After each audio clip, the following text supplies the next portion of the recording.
37절에서 41절까지 말씀 봉독해 드립니다. 그들이 이 말을 듣고 마음에 찔려 베드로와 다른 사도들에게 물어 이르되 형제들아 우리가 어찌할꼬 하거늘 베드로가 이르되 너희가 회개하여 각각 예수 그리스도의 이름으로 세례를 받고 죄 사함을 받으라. 그리하면 성령의 선물을 받으리니 이 약속은 너희와 너희 자녀와 모든 먼데 사람 곧 우리 주 우리 하나님이 얼마든지 부르시는 자들에게 하신 것이라 하고 또 여러 말로 확증하며 권하여 이르되 너희가 이 패역한 세대에서 구원을 받으라 하니 그 말을 받은 사람들은 세례를 받음에 이날의 신도의 수가 3천이나 더하더라. 아멘. 할렐루야. 찬양대의 찬양으로 하나님께 영광 돌리겠습니다.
아멘. 할렐루야. 하나님 아버지 감사합니다. 전능하신 하나님을 높여 찬양케 하시니 받으신 줄로 믿습니다. 전능하신 하나님 이 자리에 임재하여 주시고 우리의 예배를 받으시고 각 사람의 필요한 은혜를 부어 주셔서 하나님의 영광을 또한 드러내는 저희들이 되게 하여 주옵소서. 예배를 방해하고 말씀 받는 것을 방해하는 사탄의 세력 성령의 능력으로 물리쳐 주시고 어떤 말씀이든 아멘으로 하답하여 은혜 받는 시간 되게 하옵소서. 예수 그리스도의 거룩하신 이름으로 기도하옵나이다. 아멘. 옆 사람 인사하겠습니다. 축복합니다. 축복의 통로자가 되십시오. 예, 감사합니다. 고맙습니다. 거룩하고 복된 성일 2부 예배에 나오신 여러분들에게 하나님의 은혜와 축복이 넘치기를 바라고 축복의 통로자로 쓰임받을 수 있기를 예수님의 이름으로 축원합니다. 우리가 어찌할꼬라고 하는 제목으로 함께 또 은혜 나누기를 원합니다. 지난주에 베드로의 두 번째 설교의 말씀을 살펴보았습니다. 수많은 사람들이 베드로 앞에 모였을 때에 많은 군중들 무리 앞에서 베드로가 설교를 했는데 네 가지의 내용을 가지고 설교를 했습니다. 그 첫 번째 내용은 예수님의 탄생과 사역과 생애에 대해서 설교를 했습니다. 두 번째는 예수 그리스도의 십자가, 예수님이 어떻게 고난을 받으시고 십자가에 죽으셨는가. 세 번째는 예수님이 죽으신 것으로 끝난 것이 아니라 부활, 승천하셨다라고 하는 승천까지의 설교, 네 가지의 말씀을 가지고 설교를 했습니다. 특별히 지난주에 살펴보았던 36절의 말씀에 보면 이렇게 기록해 놓은 것을 보게 됩니다. 36절 시작. 그런즉 이스라엘 온 집은 확실히 알지니 너희가 십자가에 못 박은 이 예수를 하나님이 주와 그리스도가 되게 하셨느니라. 아멘. 베드로의 설교의 특징은 처음부터 끝까지 모두가 다 예수님에 관한 설교였다라고 하는 겁니다. 예수님에 관한 설교. 이게 베드로의 설교의 특징이었다라고 하는 겁니다. 우리가 종종 불가피한 일 때문에 교회에 떠나서 다른 곳에서 예배를 드릴 때가 있는데 그때마다 우리가 설교를 듣고서 또한 은혜 받기도 하고 또한 뭔가 좀 찜찜한 것을 느낄 때도 있습니다. 여러분, 하나님의 설교, 하나님의 메시지는 내 귀에 즐겁거나 아니면 내 마음을 편하게 한다고 해서 그 설교가 명설교가 되는 게 아닙니다. 명설교는 나와 상관없이 오직 예수 그리스도가 전파되는 설교가 명설교인 거예요. 명설교. 그래서 여러분 어느 곳에 가면 참 재밌더라, 어느 곳에 가면 참 즐거웠다 라고 생각하는 게 명설교가 아니라 예수 그리스도의 생애, 예수님의 사역, 예수님의 십자가의 죽으심, 그리고 부활하심, 승천하심, 이 예수 그리스도가 없는 설교는 빵점 설교인 거예요. 아무리 내가 즐거운 시간을 보냈다 할지라도, 어떻게 보면 마음에 카타르시스를 느꼈다 할지라도 거기에 예수 그리스도가 없으면 이것은 진정한 설교가 되지 못한다라고 하는 사실이에요. 그래서 불가피하게 우리가 예배를 드릴 때는 가급적이면 보수적인 교회, 가급적이면 교단의 색깔을 맞추는 교회에 가서 예배를 드리라고 권면을 하게 됩니다.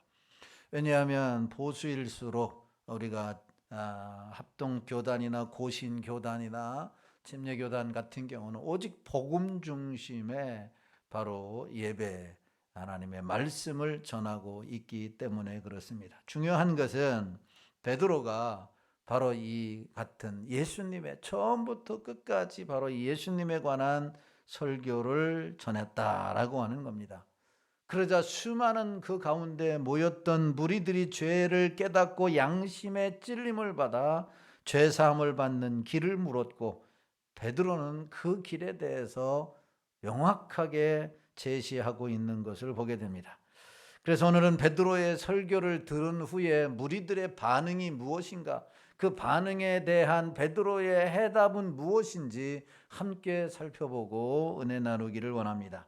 첫째는 베드로의 설교를 들은 무리들의 반응입니다. 어떤 반응을 보였을까요? 자, 37절의 말씀을 보면 이렇게 말씀해요. 시작. 그들이 이 말을 듣고 마음에 찔려 베드로와 다른 사도들에게 물어 이르되 형제들아 우리가 어찌할꼬 하거늘. 아멘. 많은 무리들은 베드로의 말씀을 듣고 제일 먼저 마음에 찔렸다 이렇게 말씀해요. 마음에 찔렸다. 여러분 아무리 말씀을 들어도 마음에 찔림을 받지 않는 사람들이 있어요. 마음에 찔림을 받지 않는 사람. 이따가도 얘기하겠지만 길가와 같은 마음, 돌짝밭과 같은 마음, 가시떨기와 같은 마음은 아무리 누가 와서 설교를 해도 찔림을 받지 못합니다.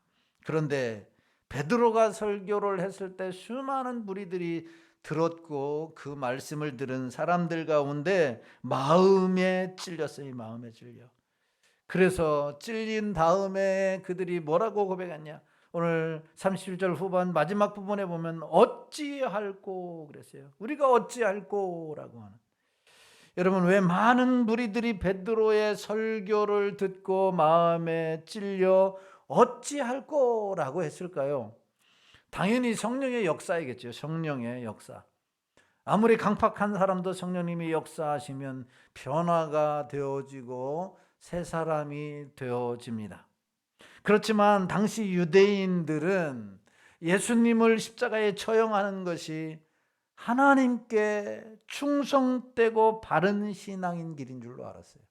예수님을 십자가에 못 박아야만이 이게 하나님께 잘하는 일이고, 왜냐하면 예수님이 내가 하나님이다 라고 했기 때문에 이것은 하나님을 망령되이 일컫는 일이다 라고 그들은 여겼고, 그러기 때문에 하나님이라고 하는 예수님을 십자가에 못 박는 일이 하나님께 충성된 일이고 바른 신앙인 길인 줄로 알았습니다. 그런데 뒤늦게 알고 보니까 자기들이 십자가에 못 박은 이 예수는 하나님의 아들이고 메시아였던 것이죠. 하나님의 이름을 망령되이 일컫는 자가 아니라 이 예수님이 진짜 그리스도이고 하나님의 아들이시고 메시아였던 것입니다. 결국 그들은 하나님의 아들이요 메시아를 십자가에서 죽인 것입니다. 그래서 베드로의 설교를 듣고 마음에 찔린 거죠. 자신의 죄 때문에 마음에 찔려서 어찌할꼬 회개했던 거죠. 어찌할꼬. 여러분 하나님의 말씀을 들을 때 바로 이런 찔림의 역사가 있게 되기를 주님의 이름으로 축원합니다. 말씀을 매 주일마다 아니면 수요일마다 아니면 금요일마다 우리가 또 셀 모임에서 그냥 듣는 것으로 끝나면 안 된다라고 하는 거죠. 건성으로 들어서는 안 된다라고 하는 거죠. 하나님 오늘 또 나에게 말씀하옵소서, 말씀하옵소서. 그리고 그 말씀이 어떤 말씀이든지 간에 찔림을 받아야 돼요. 찔림을 받아요. 여러분 지금 나에게 하시는 말씀이다.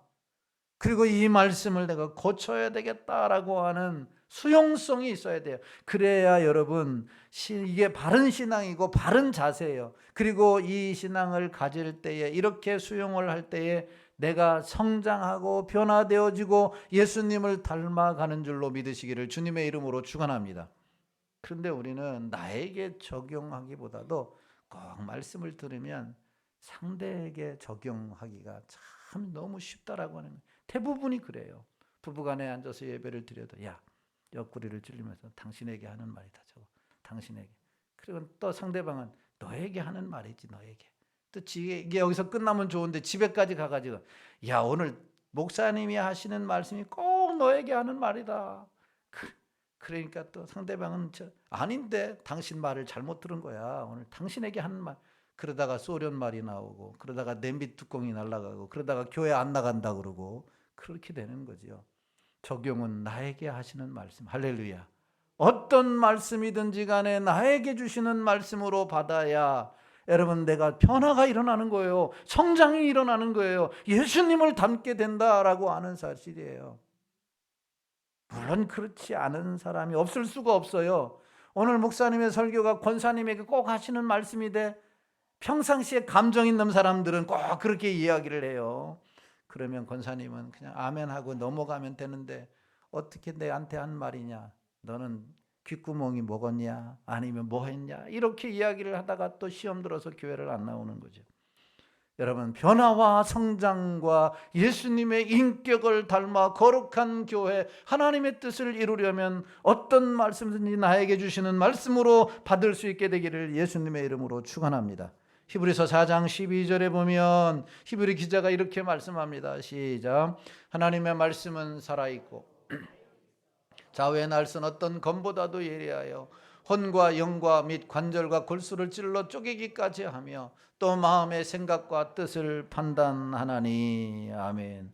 여러분은 하나님의 말씀을 들을 때 당연히 이런 역사가 일어나야 돼요. 하나님의 말씀에 여러분 어떤 검보다도 예리하여 혼과 영과 관절과 골수를 찔러 쪼개기까지 한다라고 말씀했습니다. 그러니까 어떤 말씀을 듣든지 간에 이런 일이 일어나야 되는 거예요. 의사가 환자의 몸에 있는 종양을 보고 종양의 환부를 수술 칼로 찔러 고름을 짜고 약을 바르고 바늘로 꿰매는데 여러분 아파요, 안 아파요? 당연히 아프지요. 생사를 자르고 그 속에 있는 나쁜 것을 끄집어내고 약을 바르고 다시 꿰맸는데 안 아플 수가 있겠느냐? 아픈 것이 정상인 거죠. 그러나 그런 아픔이 있어야 다시 사는 역사가 일어나는 거죠. 아픈 역사가 일어나야 다시 치유받는, 회복되는 역사가 일어난 거죠. 마찬가지로 하나님의 말씀을 들을 때에 나의 죄를 보고 죄의 환부를 찔러 쪼개고 잘라내고 뽑아내는 이 아픔을 통해서 다시 솟게 되는 거죠. 그러니까 하나님의 말씀을 통할 때 아픔을 느껴야 되는 거죠. 아픔을. 내가 말씀대로 살지 못했구나.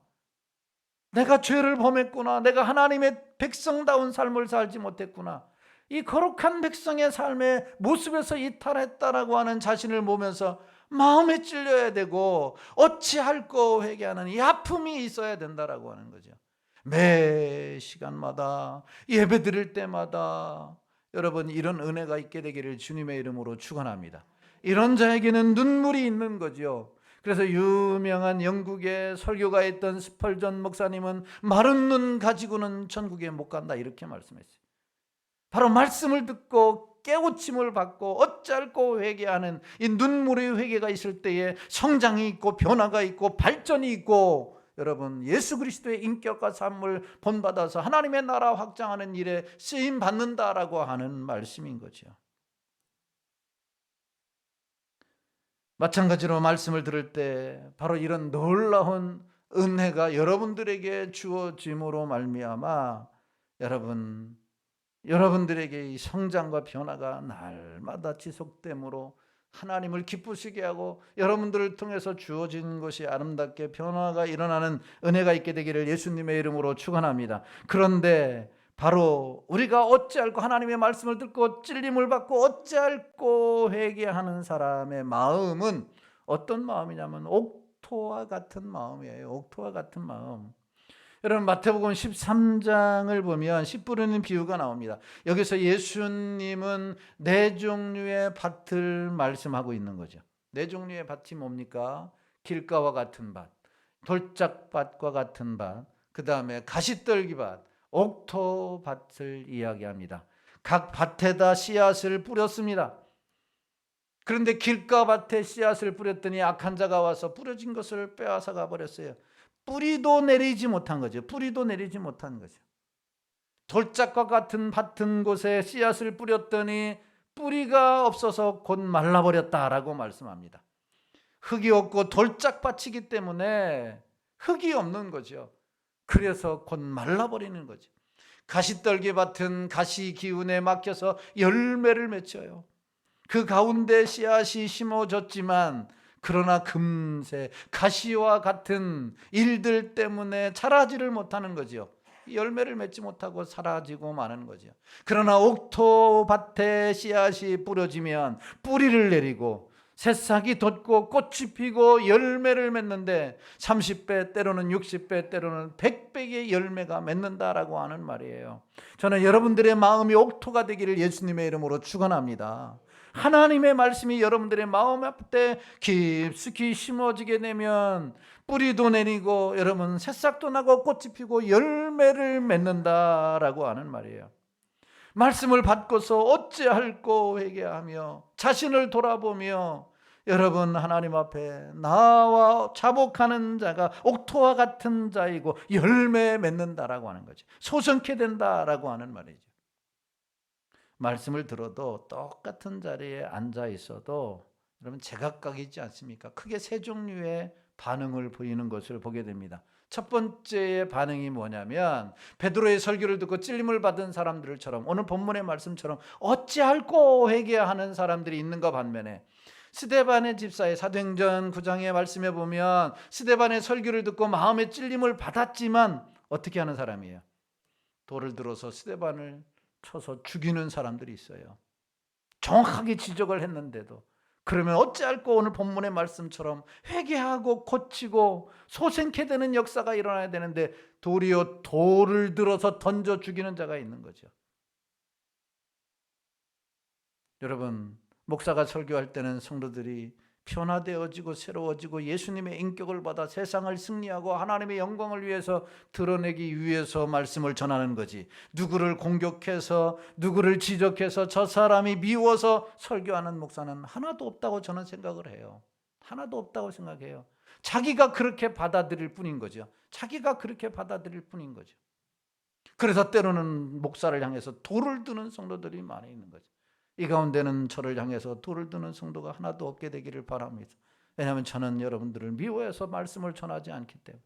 모든 성도 한 사람 한 사람이 신앙이 성장하고 변화되어지고 예수 그리스도를 닮아서 세상을 이기고 죄악을 이기고 하나님의 영광을 위해 쓰임받는 사람이 되기를 소망하며 기도하고 있고 말씀을 전하기 때문에 그렇다라고 하는 거죠. 돌을 들지 않게 되기를 주님의 이름으로 축원합니다. 셀 모임에서도 마찬가지예요. 하나님의 말씀을 셀 리더가 전할 때에 미워해서 전하는 게 아니에요. 그런데 그 한마디의 말에 꽂혀서 다른 10마디의 말은 거들떠보지 아니하고 좋은 10마디의 말은 듣지 않고 한마디의 말만 가슴에 담고 미워한다면 어떻게 변화가 일어나겠어요? 이 같은 반응을 보이는 사람들이 있어요.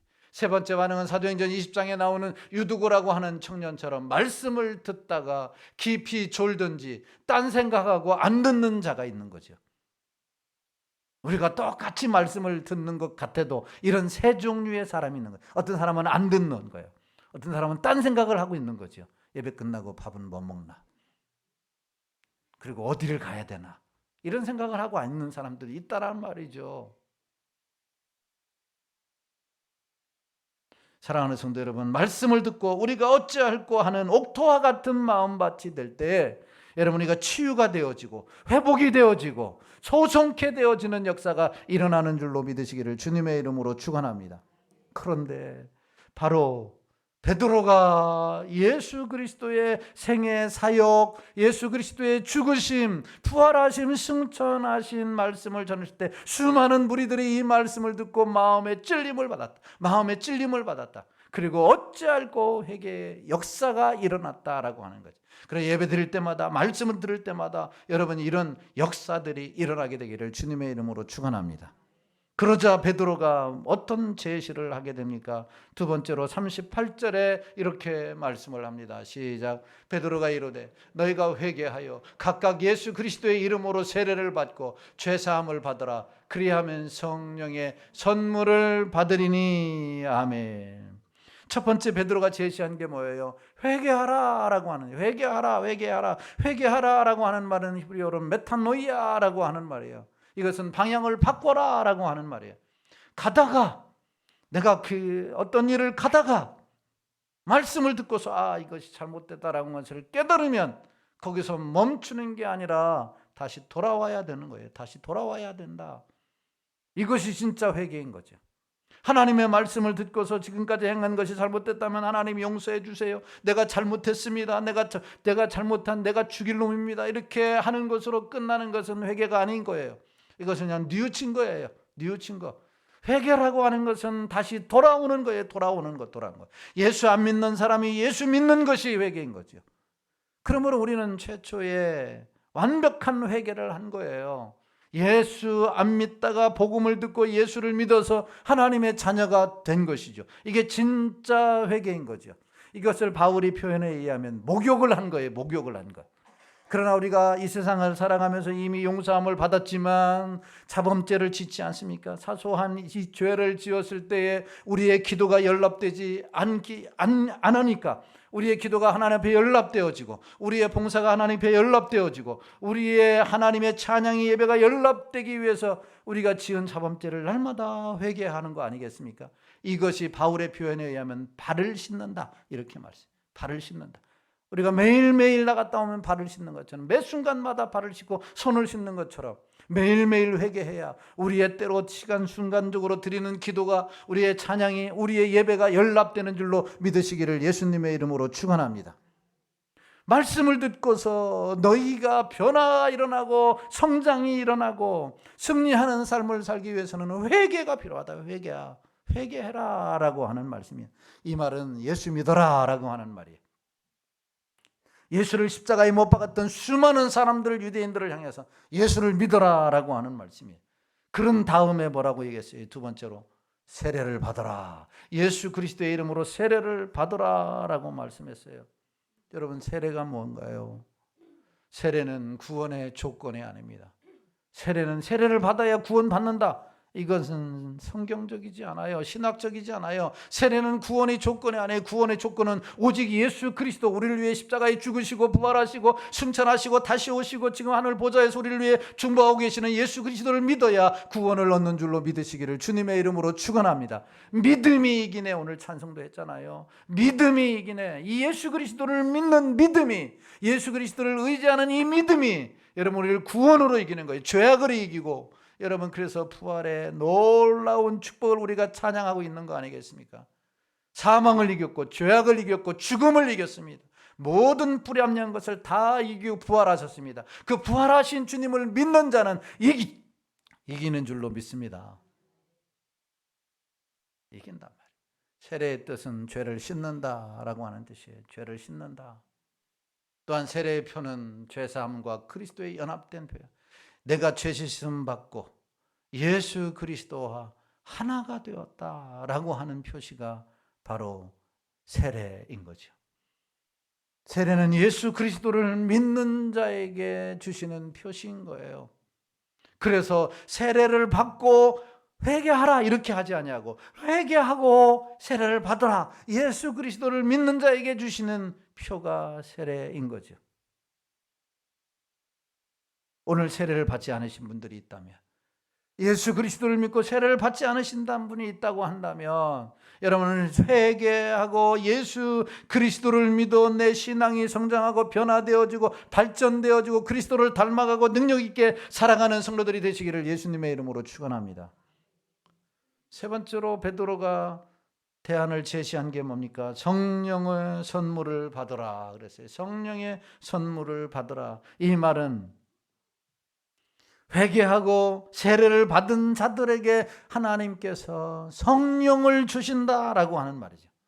누구든지 회개하고 세례를 받으면 죄사함을 받을 뿐만 아니라 성령을 선물로 받는다. 이 말은 내 마음을 열고 예수님을 영접한 사람은 성령을 받는다라고 하는 말이고, 예수 믿는 사람은 이미 성령을 받았다라고 하는 말이에요. 성령을 받았다라고. 우리는 모두가 다 예수 그리스도를 믿었기 때문에 성령을 받은 줄로 믿습니다. 예수 그리스도를 믿지 않는 분들은 예수 그리스도를 인격적으로 내 주인을 모시고 주는 그리스도시요 살아계신 하나님의 아들입니다라고 고백함으로 여러분 성령을 선물로 받아서 성령의 능력으로 승리할 수 있게 되기를 주님의 이름으로 축원합니다.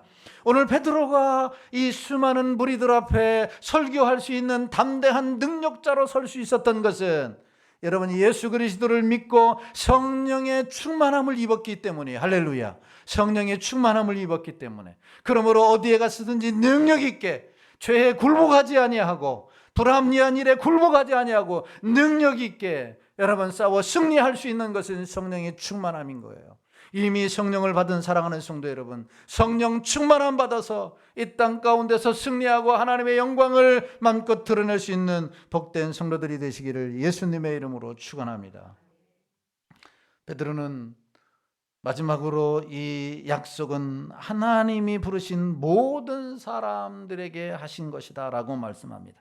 하나님이 부르신 모든 사람에게 회개하고 세례를 받으면 성령을 받아서 하나님의 거룩한 백성답게 승리하는 삶을 산다라고 하는 이 약속은 하나님의 부르심을 받은 모든 사람에게 하신 것이에요. 모든 사람에게.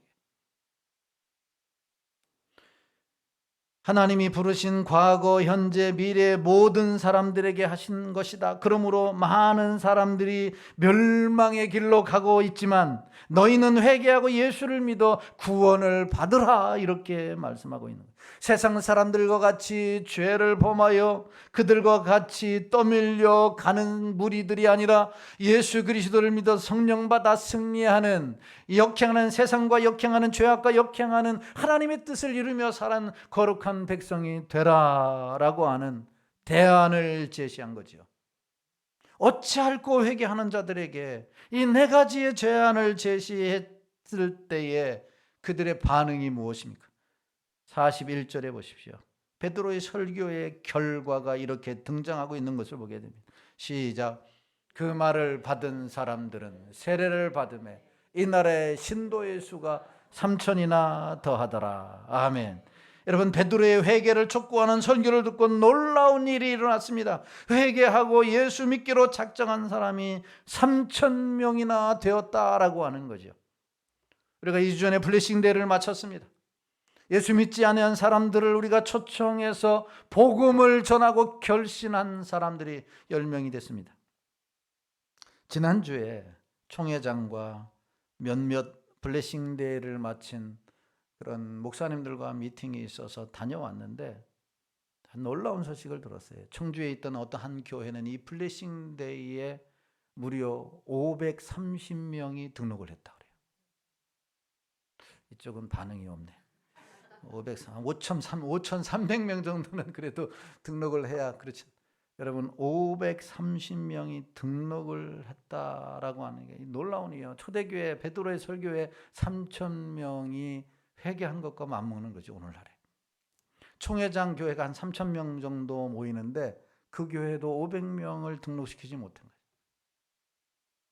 그러면서 하나님의 말씀, 우리 성도들이 즐겁게 전도하자. 전도가 무거운 짐이 아니라 이것은 특권이다 하면서 그룹별로 모여서 자연스럽게 전도팀을 구성해서 전도해서 그날 수없이 많은 사람들이 왔고 복음을 전했는데 예수 그리스도가 이 땅에 오셨습니다. 여러분들을 위해 십자가에 죽으셨고 부활하시고 승천하셨습니다. 이 예수 그리스도를 믿어야만이 구원을 얻을 수 있고 여러분 행복한 만족한 삶을 살 수가 있습니다. 세상의 그 어떤 곳에서도 누릴 수 없는 여러분 놀라운 소망 가운데 살 수 있습니다라고 하는 이 메시지를 들었을 때 등록한 자가 530명. 그것을 보면서 저도 꿈을 가졌습니다. 그것을 보면서 저도 소망을 가졌습니다. 하나님, 내년에 우리 교회 플래싱 데이 할 때에 새세명 축제 할 때에 530명 등록하게 하옵소서. 아멘. 좀 크게 하세요. 아멘. 우리가 아무리 계획하고 아무리 소망을 품고 아무리 기대를 한다 할지라도 하나님이 역사하셔야 되는 거예요. 그러니까 하나님이 역사하시도록 기도하시고 기도하면 여러분 될 줄로 믿습니다. 꿈을 꾸면 되는 거죠. 기대하고 일을 하면 되는 거예요. 일을 하면 되는 거죠. 그래서 우리 교회들이 볼링대회도 하고 야유회도 가고 마음을 합하여 이런 놀라운 일을 우리가 행하는 거 아니겠습니까? 예수를 믿기로 작정한 사람이 3,000명이나 되었다. 베드로의 설교에 성령께서 얼마나 강하게 역사하셨는가를 우리가 알 수 있는 거죠. 이렇게 성령이 역사하시면 불가능한 것도 가능하게 됩니다. 사람이 아무리 불가능한 일이라 할지라도 성령이 역사하면 가능한 거죠. 하나님이 역사하면 가능한 거죠. 그러므로 베드로의 설교에 역사하셨던 성령님, 우리 교회에도 역사하여 주시고 우리 가정에도 역사하여 주시고 우리 남편과 부모에게도 역사하여 주시고 자녀들에게도 역사하여 주옵소서. 역사하여 주옵소서. 하나님이 일하실 줄로 믿습니다. 우리는 기도할 뿐이지만 하나님은 일하시는 거죠. 하나님은 일하셔요. 우리가 찬송도 하자면 주가 일하시네, 신뢰하며 걷고 나아가는 자에게 주께서 일하신다라고 하는, 이 말은 성령이 일하신다라고 하는 겁니다. 이런 놀라운 역사를 경험하는 우리 산익교회 모든 성도들이 되시기를 예수님의 이름으로 축원합니다. 한 가지 예화를 들고 말씀을 마치려고 합니다. 지금부터 약 150년 전 영국의 어느 시골에 엄청난 눈이 왔습니다. 그날에 마침 주일이었는데 너무나 많이 눈이 와서 목사님을 비롯한 많은 성도들이 교회에 참여하지 못했습니다. 아주 가까이에 있는 13명만 교회에 왔는데 그날 처음 교회에 나온 어린 한 명을 포함한 13명이 예배를 드렸습니다. 누군가가 예배를 인도해야 되고 누군가가 말씀을 전해야 되는데 한 집사 존 에글렌이라고 하는 이 한 집사만 참석을 했어요. 그래도 모였으니까 예배를 드려야 한다 해서 이 집사가 강단에 올라갔습니다. 무엇을 설교해야 될지 몰라서 10분 동안 횡설수설했습니다. 그런데 10분이 지나자 갑자기 힘이 생겼습니다. 갑자기 이사야 40장을 펴라고 하더니 31절을 크게 읽었습니다. 이사야 40장 31절은 이 말씀이에요. 시작. 오직 여호와를 앙망하는 자는 새 힘을 얻으리니 독수리가 날개치며 올라감 같을 것이요 다른 박질하여도 곤비하지 아니하겠고 걸어가도 피곤하지 아니하리로다. 아멘.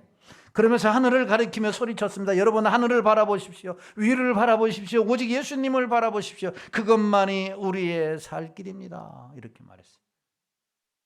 하나님을 앙망한다는 말은 그거예요. 하늘을 바라보고 위를 바라보고 예수님을 바라보고 그분을 의지하는 것입니다. 이것이 우리의 살 길이고 우리 가정의 살 길이고 우리 교회가 살 것이고 이 민족이 살 길입니다 라고 외쳤습니다. 그 30년이 지났습니다. 한 유명한 목사님이 10,000명 이상 모이는 교회에서 간증을 시작했습니다. 자기 나이 13살 때 눈이 많이 오는 어느 날 주일날 처음으로 교회를 나갔다는 겁니다. 그런데 어느 한 집사님이 설교를 했는데 그가 이사야 40장 31절을 읽더니 갑자기 하늘을 가리키면서 하늘을 바라보십시오. 위를 바라보십시오. 예수님을 바라보십시오. 예수님을 의지하십시오. 그것만이 우리의 살 길입니다 라고 말했습니다. 그때 그는 그 소리가 천둥 소리인 줄로 알았다는 거죠. 그 집사님의 소리가 천둥 소리인 줄 알았다. 천둥 소리인 줄. 갑자기 하늘이 열리면서 하나님의 영광이 그에게 임했습니다. 그때 그가 무릎을 꿇고 하나님께 돌아오고 그때부터 하나님이 그를 사용하기 시작했습니다. 이 사람이 누구냐? 1850년에 태어난 영국 부흥을 일으켰던 위대한 찰스 스펄전 목사님. 찰스 스펄전 목사님. 그 눈이 많이 오던 날 한 집사님의 어눌한 설교가 한 세기 영국의 위대한 부흥을 불러일으켰던 유명한 목사님이 되었어요. 여러분, 이것이 말씀의 능력이고 성령의 능력이에요. 할렐루야. 말씀의 능력이고 오늘 이 자리에 처음 나왔다 할지라도 예수 믿은 지 아주 미미하다 할지라도 여러분, 하나님의 말씀에 내가 주시는 말씀으로 받고 성령이 역사하면 이런 위대한 역사가 일어나는 줄로 믿으시기를 주님의 이름으로 축원합니다. 그러므로 하나님 나에게 말씀하옵소서. 말씀하옵소서. 그리고 성령님 역사하옵소서. 성령님 역사하옵소서. 날마다 성장과 진보와 발전이 있게 하시고 예수님을 닮게 하옵소서. 소망을 가지고 우리가 하나님의 말씀을 받으면 우리도 위대한 역사를 창출해 낼 줄로 믿습니다. 우리 교회도 이런 역사가 일어나서 하나님께 영광 돌리고 세상을 변화시키는 놀라운 능력 있는 교회 성도가 다 되시기를 예수님의 이름으로 축원합니다. 주님 말씀하시면 우리 찬송 부르시고 오늘 말씀을 생각하시면서 2, 3분 동안 기도하시겠습니다.